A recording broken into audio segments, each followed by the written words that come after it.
Hello friends, welcome to SK motor work Silchar. আজকে কালকে বড় ভাই আইসলাম আমরা আগরতলা থেকে ওরা ওটা লইয়া তাইনে কমপ্লেন আসলো যে তাই ত্রিপুরা কোন জায়গা তুমি কাম করাইছিলা একটু জায়গা দুইটা রানিং বোর্ডের ভিতর এইরকম ডাস্টে গেছিল না ভাই। ডাস্ট হয়ে গেছিল এর লেগে তাই আমার ফোন করি আমার ভিডিও দিকে আমার কন্ট্যাক্ট করছিলাম বাক্কা আগে প্রায় এক দেড় মাস 2 মাস আগে উপরে এরকম তাই আমার কন্ট্যাক্ট করছিলাম কইছিল ভাই ওটা আমার ডাস্টে গেছে ওটা কমপ্লেন কিলা সলভ করা আমি কইছি লইয়া আইও দেখে দিমু করিয়া আবার পরে বাইরে কইছেন গাড়ি পুরা পলিশ করা লাগি বনেটটা রং করা বনেটও রং করাইছিল বনেটও কমপ্লেন হয়ে গেছে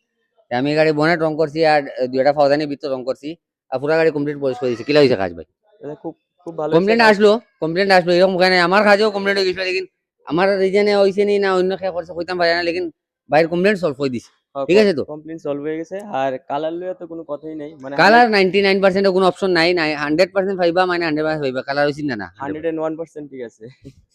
কালার লইয়া কোনো কমপ্লেন আমার নাই। ভিউয়ার্সে কিছু কইতে চাইবা সবাই আইও, দাদার কাছ থেকে কাজ করো, খুব ভালো কাজ করে দাদা। ঠিক আছে আজকে অতটুকু মিলমু next video keep watching SK motor আপনার ভিডিওটা ভালো লাগে ভিডিওটা লাইক করে শেয়ার করে দিবা আর আমার পেজটা ফলো করে রাখবা ওরকম ওরকম নয় না ভিডিও দেখবা আপনারা রোজ আপডেট পাইবা আজকে অতটুকু আপনার